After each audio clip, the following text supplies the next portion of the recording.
ऊंचे और खूबसूरत गढ़वाल हिमालय के बीच उत्तराखंड भारत में स्थित है पूजनीय बद्रीनाथ मंदिर, जो अपनी अद्वितीयता और पवित्रता के लिए विश्व भर में प्रसिद्ध है।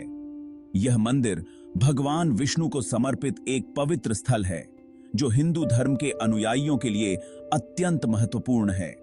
यहां भगवान विष्णु की मूर्ति को बद्री नारायण के रूप में पूजा जाता है। यह प्राचीन मंदिर चार धाम यात्रा के चार पूजनीय स्थलों में से एक है, जो हर साल लाखों तीर्थ यात्रियों को अपनी ओर आकर्षित करता है।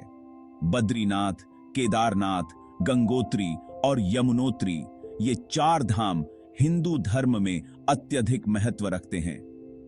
बद्रीनाथ मंदिर का वातावरण गहन आध्यात्मिकता का आभास देता है और अनगिनत भक्तों को आशीर्वाद और शांति की तलाश में अपनी ओर खींचता है।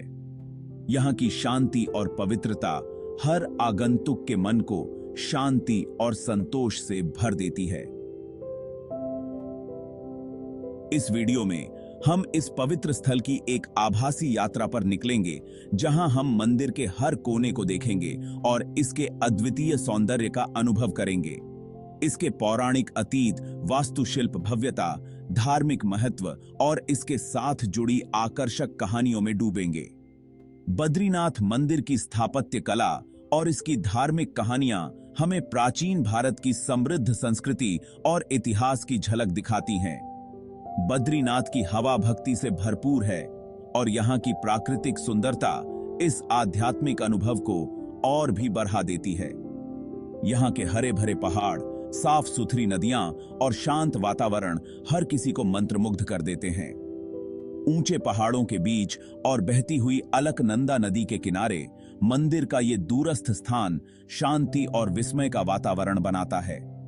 यहाँ की प्राकृतिक सुंदरता और शांत वातावरण हर किसी को आत्मिक शांति का अनुभव कराता है। यह पवित्र भूमि सदियों से तीर्थ यात्रा का गंतव्य रही है, जो साधकों और संतों को अपने दिव्य आलिंगन में बुलाती है। यहां आने वाले हर भक्त को एक अद्वितीय आध्यात्मिक अनुभव होता है, जो जीवन भर याद रहता है। मंदिर के मुखौटे को सजाने वाले जीवंत रंग और जटिल नक्काशी इस क्षेत्र की समृद्ध कलात्मक विरासत के बारे में बहुत कुछ कहते हैं। यहाँ की हर नक्काशी और सजावट में प्राचीन भारतीय कला और संस्कृति की झलक मिलती है। जैसे जैसे हम आगे बढ़ेंगे, हम इस पवित्र स्थल से जुड़े किंवदंतियों का पता लगाएंगे। यहाँ की हर कहानी और किंवदंती हमें भगवान विष्णु और उनके भक्तों के अद्वितीय संबंध की याद दिलाती है और उन अनुष्ठानों और परंपराओं में डूबेंगे जो सभी जीवन के क्षेत्रों से भक्तों को आकर्षित करती हैं। यहाँ के हर अनुष्ठान और परंपरा में गहरी धार्मिकता और आस्था की झलक मिलती है। आइए हम हिमालय के दिल में इस ज्ञानवर्धक यात्रा पर निकलें, बद्रीनाथ मंदिर की दिव्य आभा का अनुभव करने के लिए।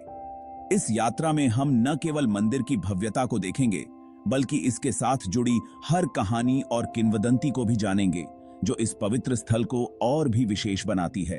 इस पवित्र जैसी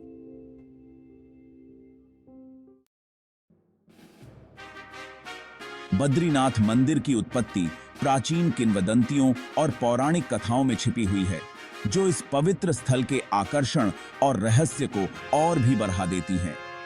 यह मंदिर उत्तराखंड राज्य के हिमालय पर्वतों में स्थित है और इसे चार धामों में से एक माना जाता है। हर साल लाखों श्रद्धालु यहां आते हैं अपनी आस्था और भक्ति को प्रकट करने के लिए।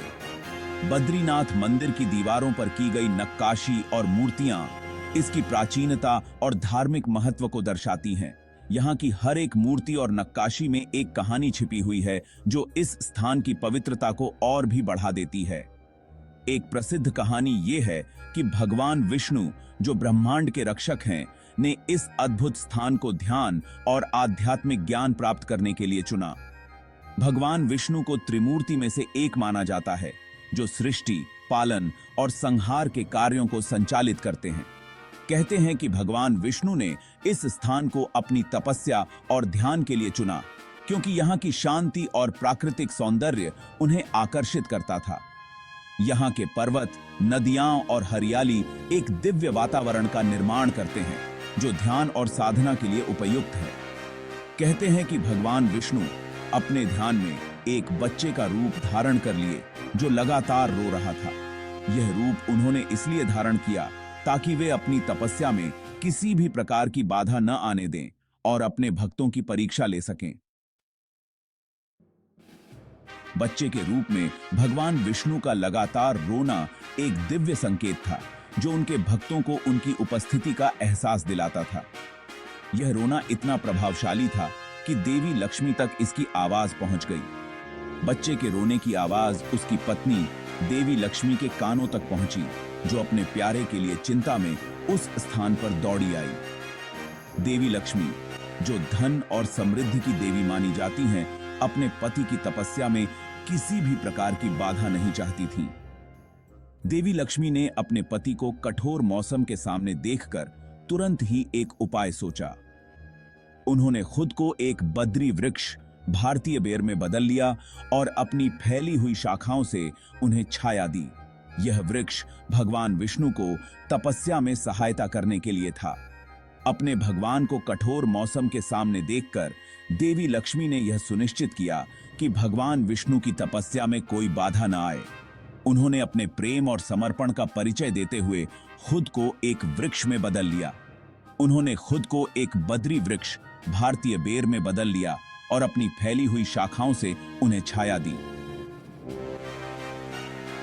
यह वृक्ष भगवान विष्णु को तपस्या में सहायता करने के लिए था और उनकी तपस्या को सफल बनाने के लिए देवी लक्ष्मी का यह बलिदान अद्वितीय था और अपनी फैली हुई शाखाओं से उन्हें छाया दी। इस प्रकार देवी लक्ष्मी ने अपने प्रेम और समर्पण का परिचय दिया और भगवान विष्णु की तपस्या को सफल बनाने में सहायता की। उनकी अटूट भक्ति से प्रसन्न होकर भगवान विष्णु ने देवी लक्ष्मी को अपना असली रूप दिखाया और कहा कि यह स्थल हमेशा के लिए बद्रीनाथ के नाम से जाना जाएगा, उनके प्रेम और बलिदान का प्रमाण, और कहा कि यह स्थल हमेशा के लिए बद्रीनाथ के नाम से जाना जाए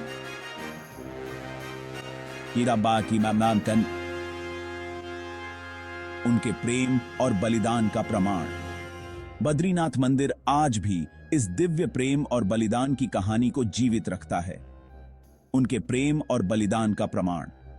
यहां आने वाले श्रद्धालु इस कहानी को सुनकर भाव विभोर हो जाते हैं और भगवान विष्णु और देवी लक्ष्मी के प्रति अपनी आस्था और भक्ति को और भी मजबूत करते हैं। उन्होंने यह भी कहा कि वह वहां एक शालिग्राम के रूप में निवास करेंगे, जो हिंदुओं द्वारा पवित्र माने जाने वाला एक काला पत्थर है, अपने भक्तों को आशीर्वाद देने के लिए।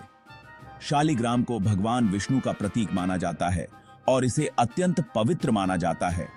जो हिंदुओं द्वारा पवित्र माने जाने वाला एक काला पत्थर है, अपने भक्तों को आशीर्वाद देने के लिए। शालिग्राम की पूजा करने से भक्तों को भगवान विष्णु का आशीर्वाद प्राप्त होता है और उनकी सभी मनोकामनाएं पूर्ण होती हैं।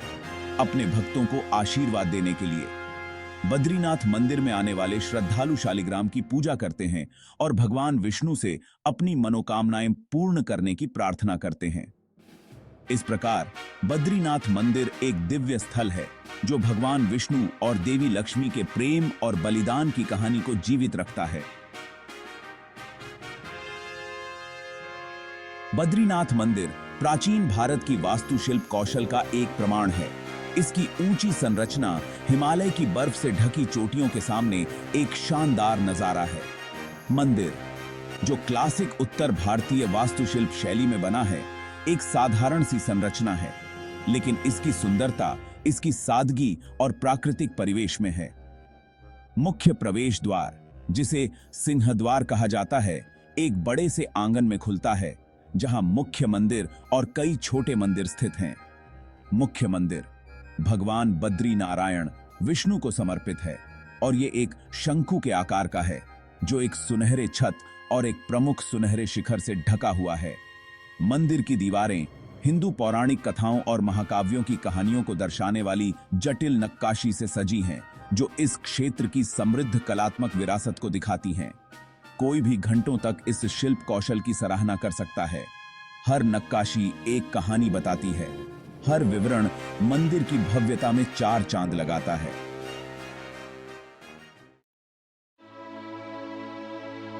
ऊंचे हिमालय के अत्यधिक मौसम की स्थिति बद्रीनाथ मंदिर तक पहुंचने के समय को निर्धारित करती है। हिमालय की ऊंचाइयों पर स्थित यह मंदिर बर्फ से ढके पहाड़ों और कठोर मौसम की चुनौतियों के बीच स्थित है। यहाँ का मौसम इतना अप्रत्याशित और कठोर हो सकता है कि यह मंदिर के खुलने और बंद होने के समय को प्रभावित करता है। मंदिर केवल 6 महीने के लिए भक्तों के लिए खुला रहता है, आमतौर पर अप्रैल के अंत या मई की शुरुआत से नवंबर की शुरुआत तक। इस अवधि के दौरान हजारों भक्त यहाँ आते हैं, भगवान बद्री नारायण के दर्शन करने और उनका आशीर्वाद प्राप्त करने के लिए। गर्मियों के महीनों में जब मौसम अपेक्षाकृत अनुकूल होता है, तब यहाँ भक्तों की भीड़ उमड़ पड़ती है। मंदिर के खुलने और बंद होने की तिथियां पुजारियों द्वारा ज्योतिषीय गणनाओं के आधार पर तय की जाती हैं और इन्हें बड़े धूमधाम और धार्मिक उत्साह के साथ मनाया जाता है। यह गणनाएं प्राचीन वैदिक परंपराओं और धार्मिक मान्यताओं पर आधारित होती हैं, जो इस पवित्र स्थल की महत्ता को और भी बढ़ा देती हैं। इन तिथियों का निर्धारण एक महत्वपूर्ण प्रक्रिया है, जिसमें कई धार्मिक और ज्योतिषीय कारकों का ध्यान रखा जाता है। शुभ उद्घाटन के दिन मंदिर के द्वार खोले जाते हैं और हजारों भक्त आंगन में भगवान बद्री नारायण का आशीर्वाद लेने के लिए उमड़ पड़ते हैं। इस दिन का महत्व इतना अधिक होता है कि भक्त दूर दूर से यहाँ आते हैं, इस पवित्र क्षण का साक्षी बनने के लिए। मंदिर के द्वार खुलते ही भक्तों के चेहरों पर एक अद्भुत खुशी और भक्ति की भावना देखने को मिलती है। पूरा वातावरण भक्ति से भर जाता है, क्योंकि तीर्थयात्री प्रार्थना करते हैं, दीप जलाते हैं और भजन गाते हैं, हवा में आध्यात्मिकता और उत्सव की भावना भर देते हैं। यह समय भक्तों के लिए एक अद्वितीय अनुभव होता है, जहां वे अपनी आस्था और भक्ति को प्रकट करते हैं। मंदिर परिसर में गूंजते भजनों की ध्वनि और जलते दीपकों की रोशनी एक दिव्य वातावरण का निर्माण करती है। जैसे ही सर्दी आती है और तापमान गिरता है, मंदिर को विधिवत बंद कर दिया जाता है और भगवान बद्री नारायण की मूर्ति को पास के गांव पांडुकेश्वर में उनके शीतकालीन निवास में ले जाया जाता है। यह प्रक्रिया भी उतनी ही महत्वपूर्ण और धार्मिक होती है जितनी कि मंदिर का उद्घाटन। मूर्ति को ले जाने की यह यात्रा एक विशेष धार्मिक अनुष्ठान के तहत की जाती है, जिसमें भक्तों की भीड़ शामिल होती है। समापन समारोह भी उतना ही महत्वपूर्ण है, जो तीर्थ यात्रा के मौसम के अंत और कठोर सर्दियों के महीनों की शुरुआत को दर्शाता है। इस समय भक्त अपने दिलों में भगवान बद्री नारायण की यादें और आशीर्वाद लेकर लौटते हैं और अगले वर्ष के आगमन की प्रतीक्षा करते हैं। सर्दियों के दौरान मंदिर बर्फ से ढक जाता है और यह स्थान एक शांत और पवित्र वातावरण में बदल जाता है, जो अगले तीर्थयात्रा के मौसम के लिए तैयार होता है।